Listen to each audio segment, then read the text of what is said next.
Diagnose a no crank, no start condition. Hello everyone.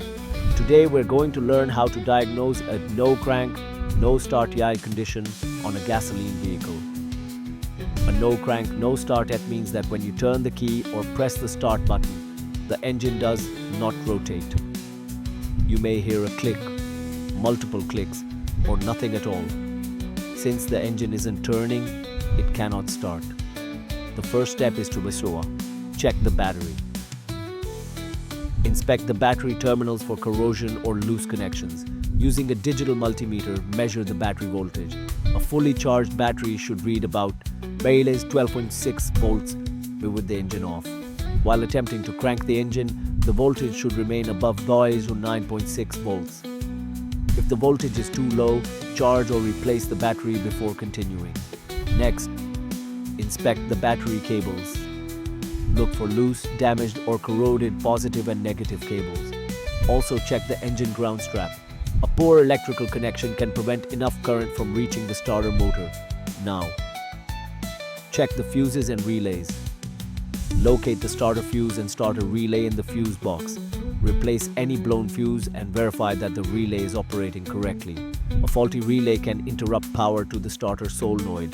The next step is to check the starter motor. When the key is turned to the start position, listen carefully. If you hear nothing, the starter may not be receiving power. If you hear that a single click, the starter solenoid may be engaging, but the starter motor could be faulty. If you hear the rapid clicking, the battery is usually weak or there is excessive resistance in the electrical connections. Using a multimeter or test light, verify that battery voltage reaches the starter solenoid while the key is in the start position. If voltage is present but the starter does not operate, the starter motor is likely defective. Next, check the ignition switch or start button.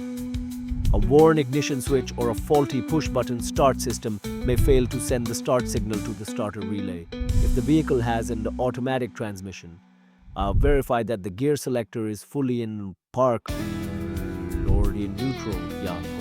A faulty neutral safety switch can prevent the starter from operating.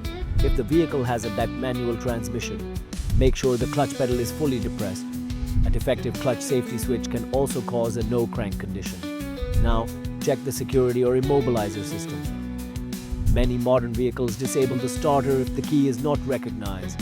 If the security light stays on or flashes, the immobilizer system may be preventing the engine from cranking. The next step is to scan the vehicle for diagnostic trouble codes using an OBD2 scan tool or the manufacturer's diagnostic software. Modules such as the engine control module, body control module, or anti-theft system may store codes that help identify the problem. If the battery, cables, starter, ignition switch, safety switches, and security system all check out, inspect the wiring between the battery, starter relay, starter motor, and control modules for damaged wires, poor grounds, or loose connectors. Let's summarize the diagnostic process. 1. Verify the battery condition and voltage. 2.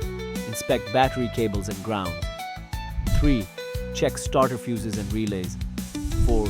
Test for power at the starter motor. 5. Inspect the ignition switch or start button. 6. Verify the neutral safety or clutch switch. 7. Check the immobilizer or anti-theft system. 8. Scan for diagnostic trouble codes. 9. Inspect the starter circuit wiring.